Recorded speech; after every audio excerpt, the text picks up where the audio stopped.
Bruce Hoffman has been teaching at Georgetown University for the last 16 years or so. He did his PhD at Oxford University. His special interests involve him in teaching and doing research in the general areas of government history and international relations. But within these fields, he's paid special attention, in fact, to questions of terrorism and insurgency. He advises the Council on Foreign Relations on some of these subjects. In addition, he also serves as an advisor to the U.S. Military Academy's Center for Combating Terrorism. He's a widely published author on these subjects. I'll single out just two of his publications in particular.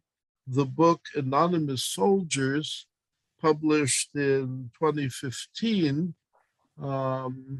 was awarded the National Jewish Book Prize. His book Inside Terrorism, published by Columbia University, is now in its third edition.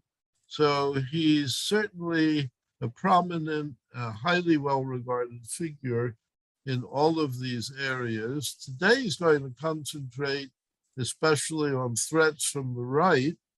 For those of you who may be wondering why only the right, I can tell you that next month we'll feature a talk by a young German scholar, Sina Arnold, who will be talking about the left, and it hardly exhausts where the threats are coming from by looking at just the right and the left, but one by one, we do want to do focused work on the sources of the kinds of troubles that we're facing. Bruce, it's my pleasure now to hand over to you. Well, thank you so much, Alvin and Gunter, for the very kind invitation to speak at the seminar series, which has been one of really the few silver linings of the COVID era. I've enjoyed the past 2 academic years of these seminars, so I'm honored to have been asked to speak. As you know, Alvin described, I'm a terrorism specialist, not a specialist on anti-Semitism or on Jewish studies, although nowadays I direct the Center for Jewish Civilization at Georgetown University.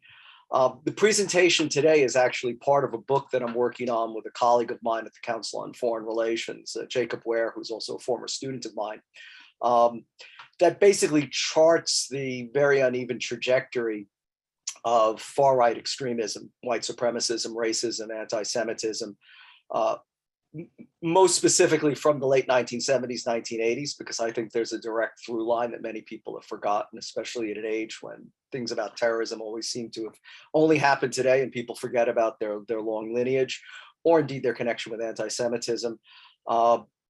It's a subject I've now been studying terrorism for 46 years. I've been professionally involved in it for exactly 40 years. That's when I started my career as an analyst at the RAND Corporation. My first professional publication in 1982 was on violent far-right extremism in Europe. And then, as my good friend and mentor, Walter Reich, who's on this Zoom seminar, will recall, the first time we met in Aberdeen, Scotland in April 1986 at an international terrorism conference, I presented a paper on violent far-right terrorism in the United States. So this was a subject that I studied extensively in the 1980s and 1990s. And then, like everyone else in the terrorism studies field, after 9/11, completely pivoted to all things Al-Qaeda and Salafi Jihadi, subsequently ISIS. But it was really, at least for me personally, with the horrible tragedy at the Tree of Life Synagogue in 2018 in Pittsburgh, that, like many people, wrenched my attention back into this field. And many continuities, but unfortunately, which I think are very important to note, and you'll see them in this presentation, but unfortunately, many new innovations that make this threat even more dangerous than it's ever been. So that's really the heart of this presentation. If we were in a normal seminar setting at a university, I would have read a paper based on the more historical elements of this, but having, like all of you, spent now 18 or 19 months on Zoom calls, I think sort of a briefing with at least interesting photographs and things that I think underscore the dimensions of this threat at least we'll entertain, well, entertain's the wrong word, but at least we'll keep your attention, even if you become bored with what I'm having to say. So let me share the screen, and hopefully this is working. Right, so Gunter, everything set? Great. So let's basically, as an outline, let me talk a little bit about the really catastrophic events that we saw unfold on our television screens on January 6th at the United States Capitol and its aftermath. Alvin had talked briefly about violent far left extremism being a problem as well, which I completely agree. I want to talk about that very briefly, if only because so many people, when I give these types of presentations, recoil and say, all you're doing is focusing on the violent far right. You forget about the violent far left. So I want to give some context to that. Then a deeper discussion of the ideology and the strategy of violent far right extremism, a conclusion. And then as sort of an addendum, I want to just say a few words that I sincerely hope will be helpful to many of you. Because, let's face it, all of us in this space, especially if we have some sort of public presence, unfortunately can have the tendency to attract the attention of exactly the people I'm talking about. And I want to say a few words about that at the very end. So, sort of the bottom line up front, which harkens back to my origins at a US government think tank and then working in the US government. And perhaps at the risk of stating the obvious, but for many of us, we wish that we could have closed the book on this very sad and melancholy chapter of U.S. history with the horrific events that unfolded on January 6th. But for many of the persons that were, in some cases, were involved, in other cases also watched that but didn't share the same horror that we did, they see that as the beginning, not as the end, which I find enormously worrisome. And as I described earlier, the book I'm writing now really traces the uneven trajectory from the late 1970s and 1980s till today of the evolution of this particular threat. And I'll discuss that, of course, in more detail. For those disappointed by the failure to reverse the democratic process in the United States, terrorism will increasingly be seen as the remaining option, and I'll explain why that's the case. This unfolds around a strategy, which is basically what my book and Jacob Ware's is, of accelerationism, which is to say, to a desire to create and foment chaos and disorder that these opponents of democracy can take advantage of, to bring down the system, to replace it with their own dystopian worldview, which is, of course, one that harkens back to the Third Reich, but has been proved upon. Part of this strategy is very much to provoke far left extremism and to blame it on the left. And I'm not a student of Weimar and Nazi Germany, but as at least having been trained as a historian, one only has to go back to that period to see how that was a very effective strategy used at that time. My concern is that in the aftermath of January 6th and the very prominent trials of some 600 or so defendants, is that those that were either smart enough or were behind the scenes manipulating these events, and some of those people manipulating it, from many eyewitness accounts, they did not enter the Capitol, but they were certainly outside coordinating it using hand signals that will be familiar to people in the military, for example, and had other types of communications. These individuals aren't disappearing. My concern is that they're going to burrow even deeper underground, shrink in size, become lone wolves in the parlance of our time, or lone actors, or small cells, go darker in the other parlance of our time, concentrate on the dark web rather than the internet, that World Wide Web that we know, and become even more difficult for the authorities to track and to monitor. Of course, that's their goal. Having studied terrorism for this many decades, I always become immensely worried when people shrink in size, go darker, and burrow themselves deeper underground, because then they're enveloped by this very pernicious form of groupthink and an isolation that becomes a self-fulfilling prophecy and only hastens radicalization and further violence. I mean, in a nutshell, we're talking about individuals that have profound animus towards the United States government, to the international system in general, an anti-system ideology. Unfortunately, nowadays, one could argue there's past historical precedents where both extremes have gotten so extreme that they've come full circle, that there may not be that much of a distinction between right and left, or far right and far left, although I'm going to make a very important one in a moment. They all oppose the Western liberal state and the capitalist systems, the values that underpin Western liberalism in society. And of course, in all of these, in all of these ideologies, there's always a Jewish hand. That this is all part of this globalized new world order. That of course, Jews and bankers and the people they've suborned are looking to take over the world. In my view, this is a remarkably depressing statement, and I'm really sorry I have to offer it, but I felt the same way in the 1990s. Is that conditions are ripe for another Oklahoma City-like attack. Of course, until 9/11, that was the most serious terrorist incident we ever experienced on United States soil. So 40 plus years of studying terrorism, I have to say, don't necessarily make you into an optimist. My close friend and mentor, Walter LaCour, the late Walter LaCour, once said, pessimists live longer. And that's something that I think the study of terrorism, unfortunately, breeds. But you don't have to just take my pessimism. We tend, I always find, to focus on and rightly so, the successful terrorist attacks. And we often forget about the plots or the half-baked plans that never materialize. But this was in the aftermath of the January 6th attacks. It's an indictment in U.S. Federal District Court for Texas of an individual, Seth Penley, who was present at the U.S. Capitol on January 6th, and underscores my point that these people see this as the beginning, not the end. And in the months afterwards, he plotted to blow up the Amazon Web Services data center in Ashburn, Virginia, just outside of Washington, D.C. His goal was to bring down 70% of the internet and all the damage and disorder. This is this accelerationist philosophy that I'm describing. May not have brought down 70% of the internet that we use, but it would have directly impacted, and this is pretty chilling, the FBI, the CIA, and other federal agencies.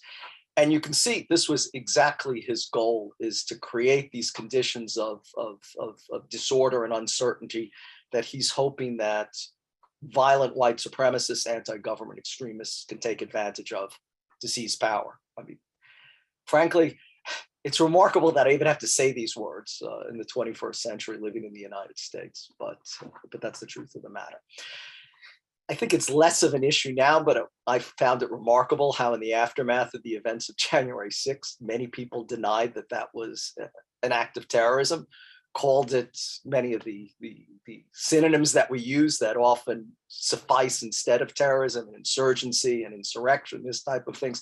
But if you look at the US legal definition of terrorism, those events were pretty close to that. If not, I would say they were acts of terrorism. And what really troubled me, again, as a historian, is that they harken back to this dystopian novel, the Turner Diaries. Here's my own copy, which until recently was very readily available on Amazon and other sites.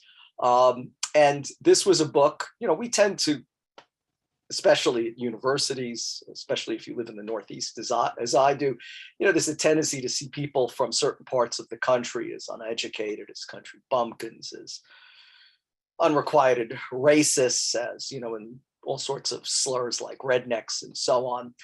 The author of the Turner Diaries, Andrew MacDonald was his pen name. The author was William Pierce, who studied at Caltech, who had a PhD in physics, who taught at the University of Oregon and subsequently at the University of West Virginia. So was not an uneducated person.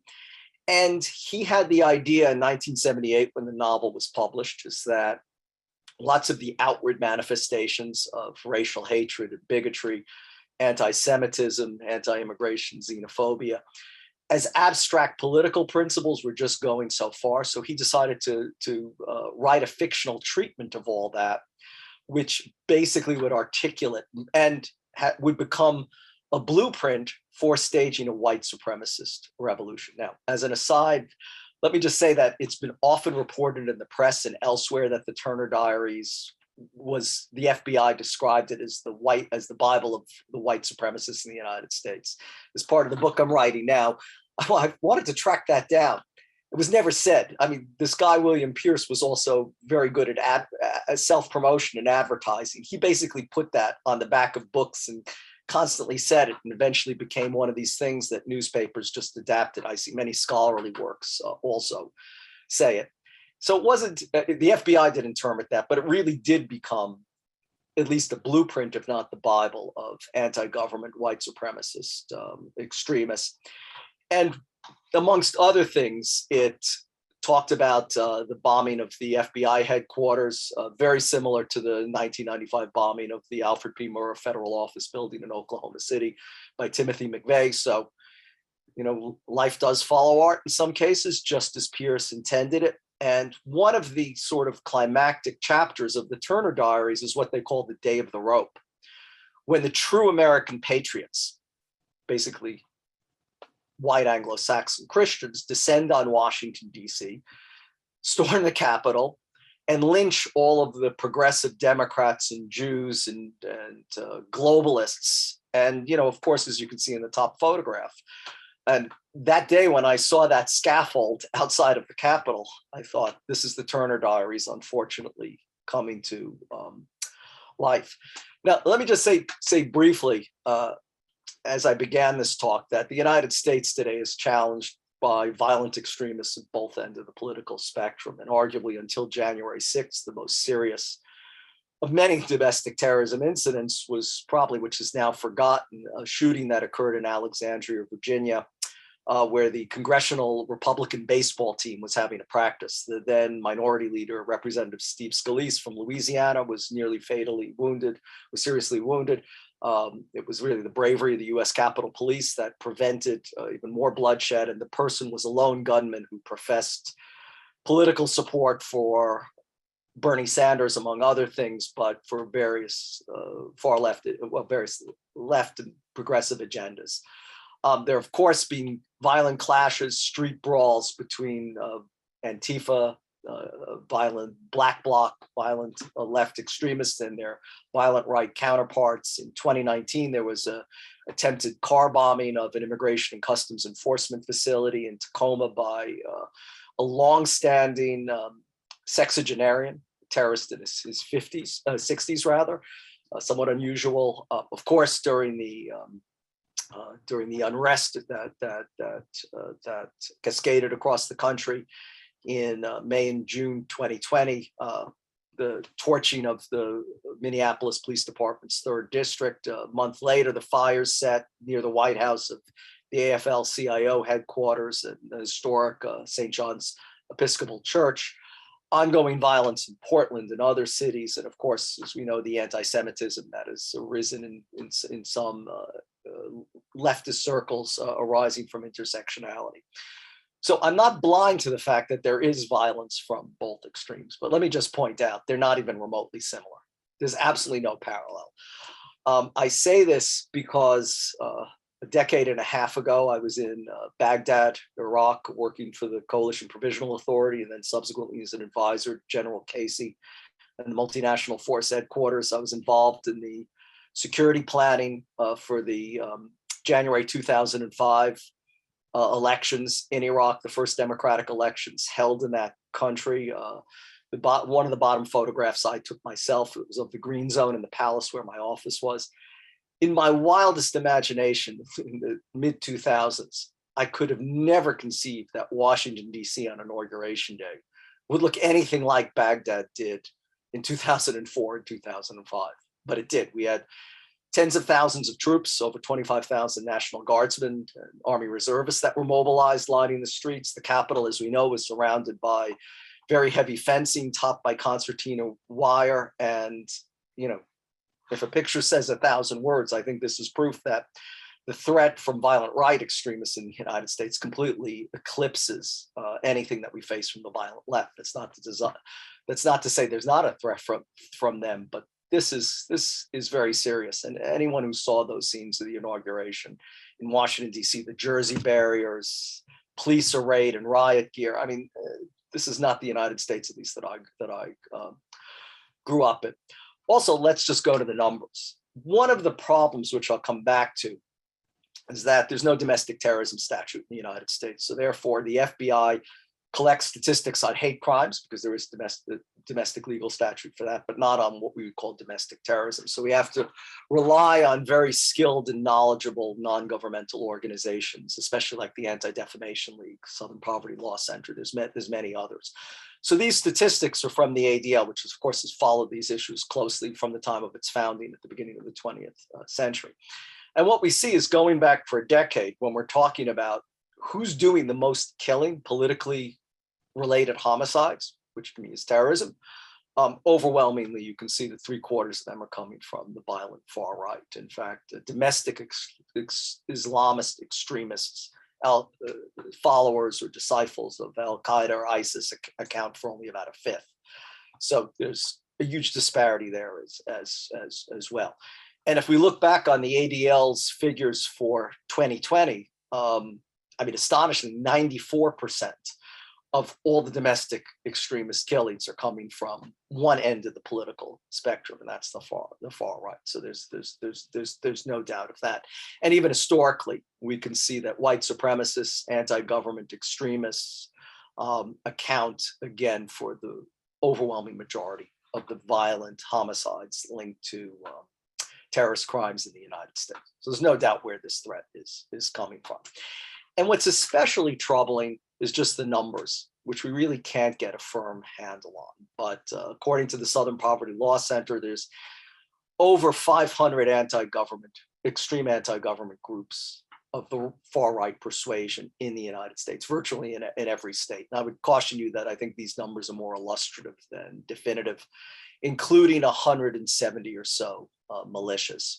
According to the Southern Poverty Law Center, there's over 800 hate groups. So hate has become mainstreamed in this era of social media, which I'll describe in a moment. In terms of the number of extremists, the fact of the matter is no one knows. Cynthia Millett-Idris, a colleague at American University, one of the finest analysts of this phenomena, specialized in Germany, but is now very much focused through her Polaris group on the United States as well. In her book, Hate in the Homeland, she estimates the number of extremists between 75,000 and 100,000. September 2020, the New York Times had, I think, a very detailed and accurate article, put the number of militia members, which is to say armed and trained people, at something like 15 to 20,000. If you just think back that 19 terrorists changed the course of history on 9/11, or that Timothy McVeigh and two co-conspirators perpetrated the worst single terrorist attack on US soil until 9/11, when you're starting to get in the tens of thousands, it's enormously worrying. And let me throw something else at you, which I find enormously troubling. Starting in late March, April 2020, you could not buy standard issue factory manufactured ammunition. I don't know in how many states of the United States, but I could tell you Virginia, Maryland, Florida, California, definitely. You would go into gun stores. I'm not sure how many of you go into gun stores. This is in part anecdotal from my own experience, but also talking to colleagues elsewhere. I don't know if it's changed, but at least as of last April, you would go into a gun store, the ammunition is cleaned out. That to me is enormously alarming. We already know that we're a remarkably well-armed country, but when the ammunition has disappeared from the shelves, I think one should be very concerned. The other thing we need to be concerned about is that, we're not talking about the terrorism I started studying 40 years ago, whether it was domestic or international, when you had identifiable existing terrorist organizations with leaders, that they were hierarchical or pyramidal with a chain of command and so on. We're talking about a much more diffuse and amorphous and opaque movement today. And in fact, I don't think it's accidental that we see these things centering with the extreme right. I would argue that the two most consequential trends in international terrorism of the 21st century, radicalization via social media and the internet and recruitment over the internet, as well as this whole lone actor or lone wolf phenomena, actually originated in the United States in the early 1980s amongst American white supremacists. And the individual at the top of the slide, Louis Beam, veteran of the Vietnam War, did 2 tours there as a helicopter door gunner, subsequently Grand Dragon of the Texas Ku Klux Klan, and then later on ambassador at large for the Aryan Nations, which was subsequently bankrupted through various civil suits, initiated both ideas in the 1980s. He talked about it at a very primitive time of computer technology when I remember I bought an Apple II Plus computer in 1982. It had 48K memory. I would say 48K memory is maybe the word most at the top of that slide. Much more primitive. They used dial-up modems, but this was designed to obviate or to overcome legal restrictions on sharing hate mail with like-minded hate mongers in Canada and in Europe. This movement always had a transnational vision, also to prevent wiretaps and things like that were the standard tools of law enforcement.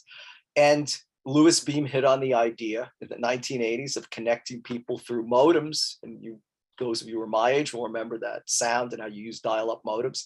He provided instructions how to, and basically created a very primitive network, but a network now that social media has completely weaponized and empowered. So this is something, of course, we associate very closely with Al-Qaeda and ISIS. They learned from all these things, radicalization over the internet. Louis Beam and the white supremacist movement was doing all this in the 1980s. Secondly, Louis Beam also came up with the idea of what he called back then as autonomous phantom cells or leaderless resistance, which we now call lone actor or lone wolf violence. And he basically argued in the 1980s, look, the FBI is constantly taking down the Ku Klux Klan, Aryan Nations, terrorist group, The Order, and so on. We've got to do things differently. We can't have these organized pyramidal terrorist groups. We have to actually go to very tight cellular units of 2 or 3 persons, or even lone individuals carrying out terrorist attacks. And of course, Timothy McVeigh took this completely to heart. He belonged to no terrorist group. He certainly trafficked in white supremacist circles at a white supremacist compound in Elohim City, Oklahoma. He visited and made common cause with the Michigan militia, which was one of the more prominent militias of that era. But he was not following anyone's orders. He did not belong to a terrorist group. He enlisted 2 fellow conspirators and perpetrated this terrorist act that killed 168 persons, including many children at the America's Daycare Center there. So this is the problem today. Not much coordination, little organization. Yes, in the aftermath of January 6th, we've heard a lot about the Proud Boys and the Oath Keepers and the 3 percenters and all that. They're dangerous, they're armed, they're trained, but what worries me the most is the people we can't see, that much like McVeigh are underneath the radar. And I have on the bottom half, this is extremism on the right. It was publication of the Anti-Defamation League from 1983. There was a subsequent version. It's nearly 200 pages. It lists 25 actual organizations that existed in 1983, about 50 key leaders. You couldn't produce a book like that today because, you know, people like Stuart Rhodes of the Oath Keepers and so on, they're not, I mean, they're prominent, or Robert Spencer, these types of individuals are prominent, but they're not terrorist leaders as organizing groups as there were back then. So we're really dealing with a very different phenomena that's much more challenging to track. And the power, of course, of these lone actors is to transform what my first boss, Brian Jenkins of the Rand Corporation, very famous paper he wrote in 1977, he described terrorism as theater. That now you can be a lone terrorist, and because of the reach of social media, you can achieve a global audience. And where we've seen these horrific acts of violence become almost, you know, copycat displays of performance art. And Brenton Tarrant and the attack on the 2 mosques in Christchurch, New Zealand, is a classic exemplar of this. His attacks, he had a GoPro camera attached to his forehead, were live streamed for 17 minutes before they were taken down. They were viewed by at least 4,000 persons, or viewed 4,000 times before Facebook removed it. Unfortunately, copies were made, and over the next 24 hours, about 1.5 million copies of his attack were spread throughout the world to inspire, motivate, and animate others to follow in his footsteps. During those first 24 hours after those attacks in March 2019, there was one upload of a video per second on YouTube. We have John Earnest, who carried out the attack that April at a Jewish synagogue outside of San Diego, who followed exactly Brent and Taryn's playbook. He had his own GoPro and had planned to record it as well, but his recording failed.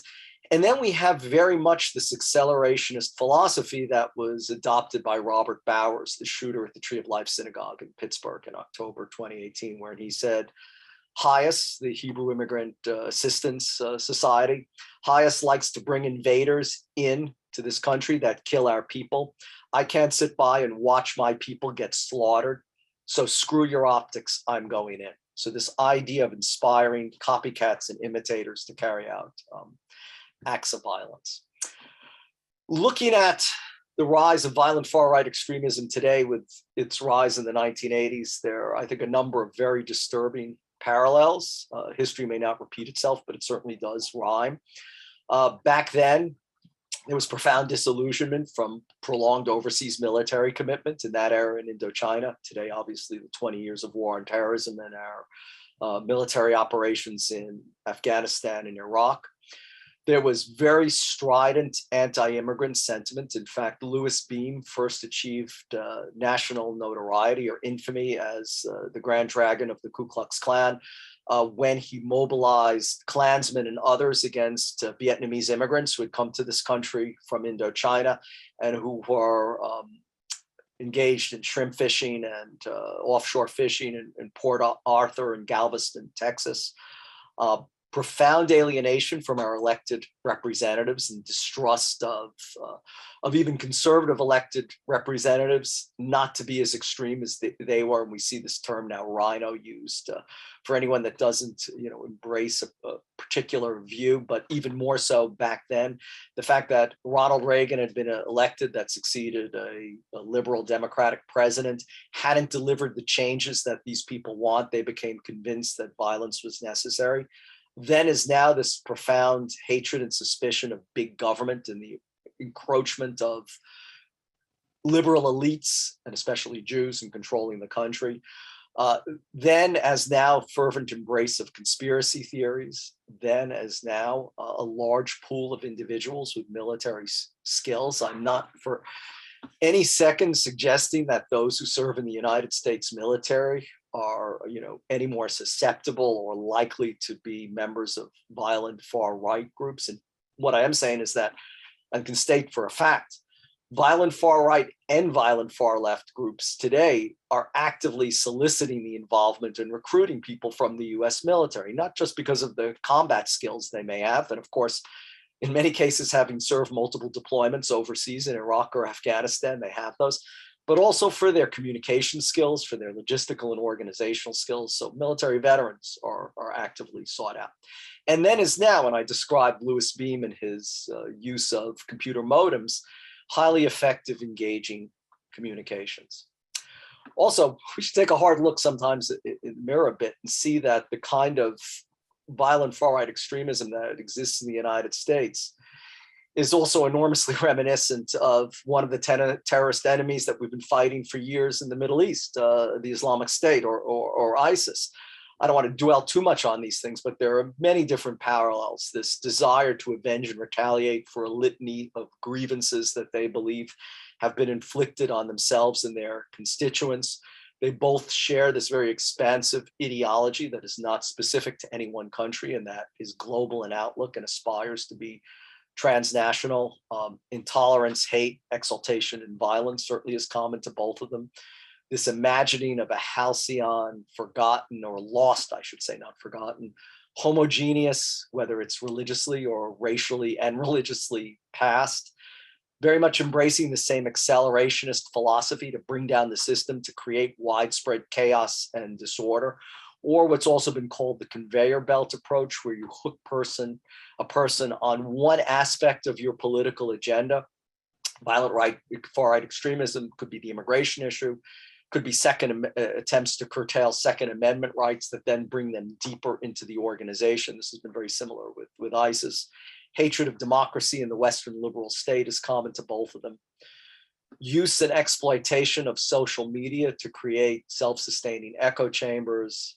This, I'm old enough to remember in the 1990s when we thought the internet would be this fountain of enlightenment and education that would present the facts and counter falsehoods and put us all on a level playing field. And what we found is that the internet has become immensely useful for peddling the most ridiculous, in many instances and in any other era of time, base conspiracy theories. And of course, the whole QAnon phenomena defies the imagination and reality, even more so that it's spreading from the United States to the United Kingdom to Germany to Scandinavia countries and elsewhere.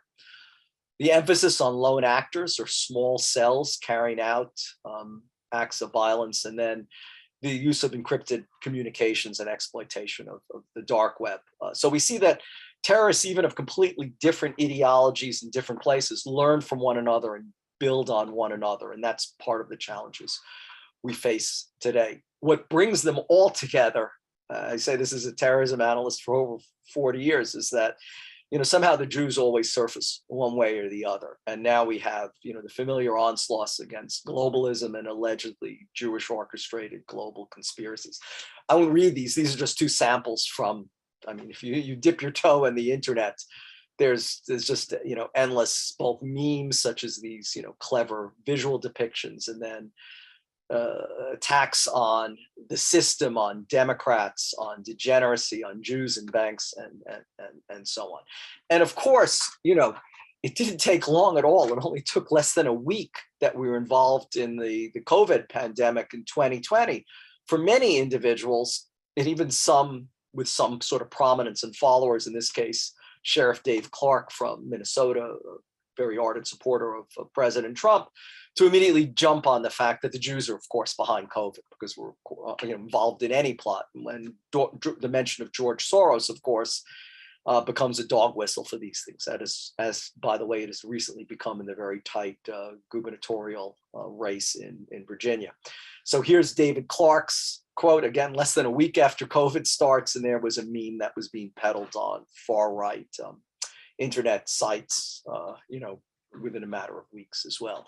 So the pandemic was unfortunately very effective in providing a hook or context in which racists, anti-Semites, xenophobes could rally around. And you see this, and there have been presentations, of course, in this seminar series that I recall last year that had very similar images to this, where we saw anti-Semitism joined with anti-progressive tropes feeding into this accelerationist ideology that anti-government individuals, white supremacists, anti-immigration groups, and so on had to mobilize to prevent the spread of COVID as the Trojan horse we saw in the previous meme to take over the world. And here's a depiction of Jews as the COVID germs. And then amazingly, all of a sudden we get into what has always been a staple of violent far-right extremism in the United States. And what has to say they share in common with ISIS and Al-Qaeda is this apocalyptic vision of the end of the world that's going to destroy all their enemies and allow them to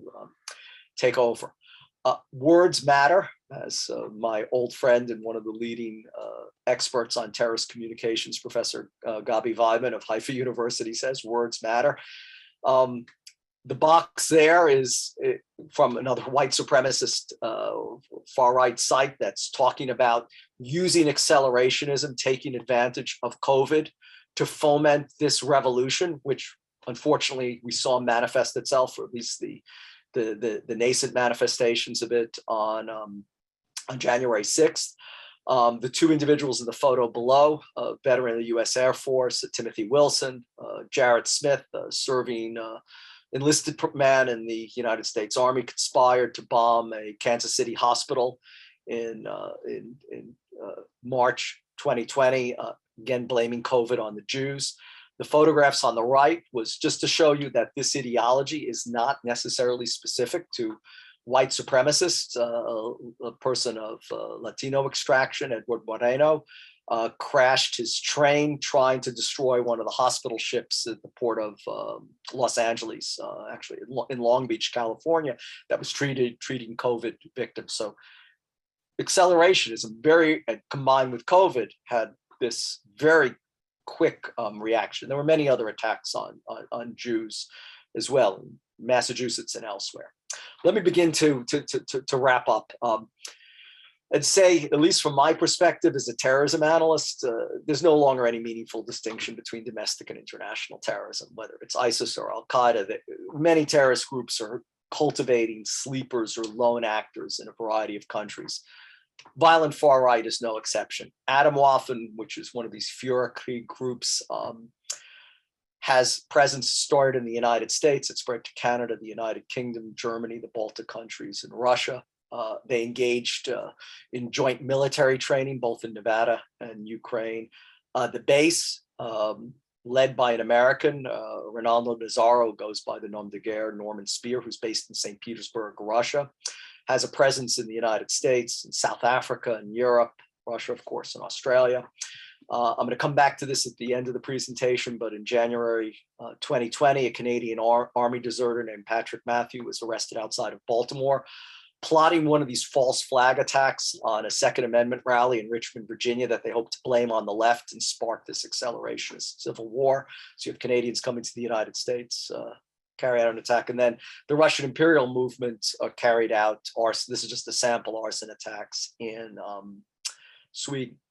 We also face the problem of infiltration of the military and law enforcement. These are photographs that were taken last March, astonishingly, 2 months after the Capitol seizure. And this was at the desk. Anybody who's gone to the Capitol, you pass through the metal detectors of the House office. This is the Longworth House office building, and a Jewish staffer of a member of Congress happened to glance down at the desk at the reading material of the US Capitol policeman on duty then. And as you can see from the photographs, he was reading the protocols of the Elders of Zion, which has to be alarming. My point earlier, it's not that people in the military or the police are necessarily more susceptible, but they're actively recruited by extremists. This was certainly the case in the 1980s. Louis Beam, Bo Greitz, Randy Weaver. I mean, there's a very long list of people that were often Vietnam veterans, but who'd served in the military.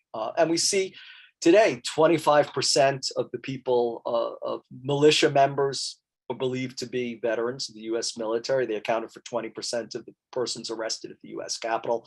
On January 6th, my friend Seth Jones has done a study at the Center for Strategic and International Studies in Washington, D.C., and found that from 0% of kind of anti-government far-right extremists in the US military in 2018, it climbed to 1.5%, minuscule, of course, but a six-fold increase by 2020, even if it's only 6% of our patriotic and loyal colleagues in the US military. I mean, a six-fold increase over a year has to be worrisome to anyone.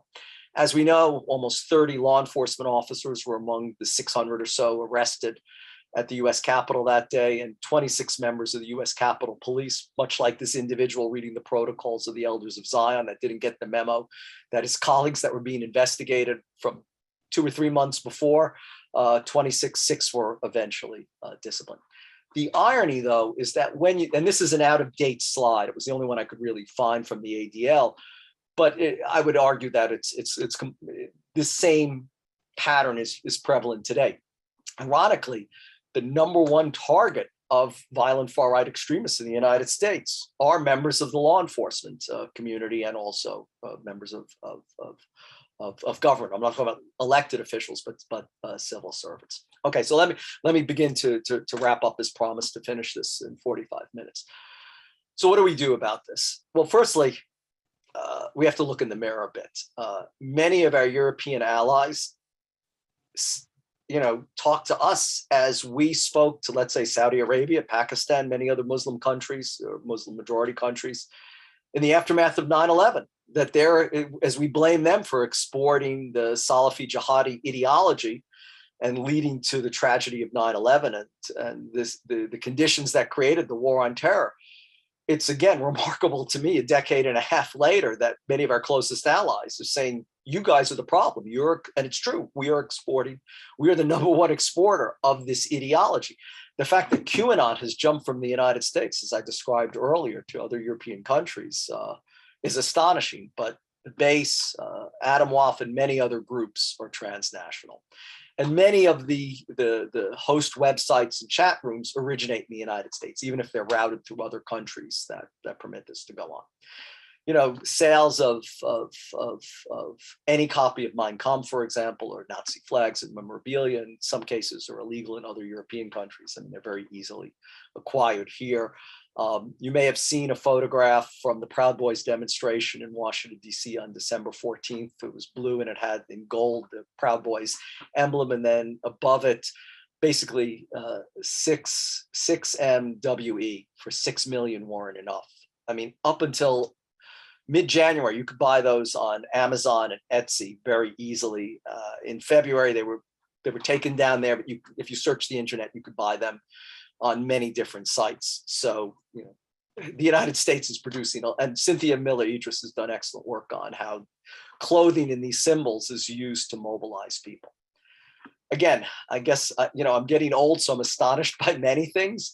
I'm absolutely astonished that Canada has designated as foreign terrorist organizations US groups. We're not talking about terrorist problems in the Middle East or South Asia or Southeast Asia, but the base Adam Hoffman and the Proud Boys have all been designated to Canada as designated groups. And we see this phenomena of what's called ideology hopping or salad bar ideologies, where individuals are mixing reverence for Nazism with reverence for jihad, as it were. So this is an individual, Nick Young, law enforcement officer with the transit police in the Washington, D.C. metropolitan area. There's him dressing up in an SS outfit and also in a jalabia and kufiya. His idols were both Adolf Hitler and the Mufti of Jerusalem during the 1930s, 1920s and 1930s, Haj Amin al-Husseini. And of course, there's a very famous photograph of Haj Amin meeting with Hitler, and Haj Amin's involvement in the Holocaust and recruiting members of the SS, particularly in Bosnia, is of course well known. So there's that fusion. The problem that I see it is that the law has not kept pace with technology. The United Kingdom is one of the few countries that has very commendably gotten out in front of it. Of course, it doesn't have a constitution with First Amendment protections, but I would commend to you its online harms white paper, which was published in March 2019. If it hadn't been for the serial British elections, for Brexit, and for COVID, the plan was to introduce that as legislation in the House of Commons that fall. It never made it, but the United States needs to look at its own version of that, I would argue, and to change or to revise Section 230 of the Communications Decency Act from the 1920s, which basically focuses on traditional mainstream media and left the internet as this frontier. I mean, at a time where anywhere between a third to half of persons get their news from Facebook, that the Section 230 has outlived its relevance. I mean, I'm a dinosaur. I still get 3 hard copy newspapers a day and spend 2 hours reading them. But when I ask my students where they get their news from, it's always the internet. There was some, even under the Trump administration, interestingly, there was some, I think, very important progress made by the State Department under Ambassador Nathan Sales. They identified the Russian imperial movement, the first far-right movement that was designated by the State Department, not as a foreign terrorist organization, which is the highest level, but one step below that is a specially designated global terrorist group because of its training of white supremacists from the United States and elsewhere. It's, as I said earlier, its sponsorship of those attacks in Sweden, but I'm surprised there hasn't been further designations of far-right groups. So that's another step. Also, a lot of our approach to countering Islamist, Salafi, jihadi, violent extremism was to enlist moderates in communities, imams in mosques, community leaders, and so on.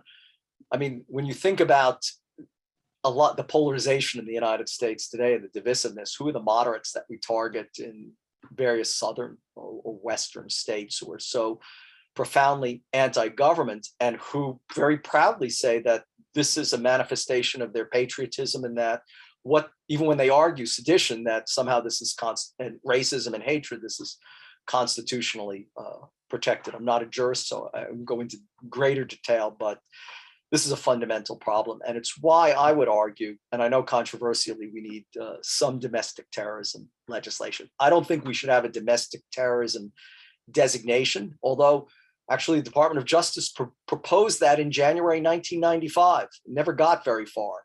In fact, it was only after the Oklahoma City attacks that the Intelligence Reform Act and the anti-terrorism statutes were in fact passed, and they were focused just on the State Department and foreign terrorists. There was an opportunity actually to have achieved this sort of designation at a politically less divided time. I think it would be impossible now, but one reason I think we need domestic terrorism legislation, there's a huge gap in the sentencing between people who are convicted of offenses on behalf of ISIS and Al-Qaeda and those who are convicted on offenses on behalf of violent far-right extremism. According to the program on extremism at George Washington University, the average person in the United States convicted of an offense of terrorism or planning or plotting terrorism who has an ISIS connection is 13.2 years.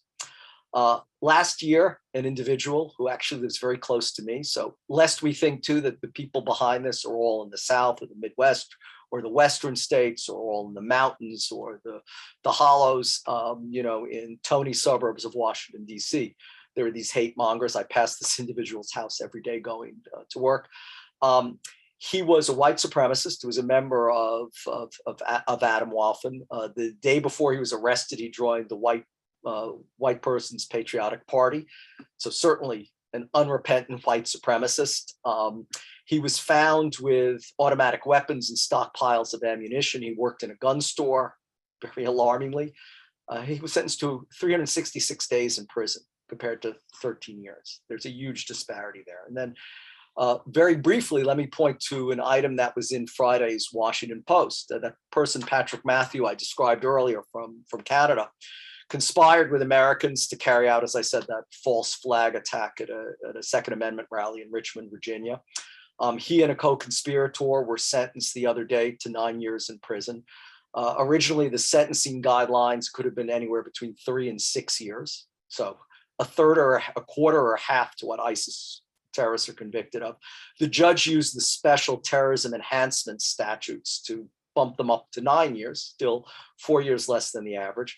Of course, the defense, which we always see, is that, anti-Semitism, racism, it's just jokes, it's just ironic humor and so on. These guys were play acting and it was simply a fleeting idea, even though they stockpiled weapons and planned to cripple roads and power lines, provoke a white uprising, assassinate elected representatives, kill police officers, and overthrow the US government.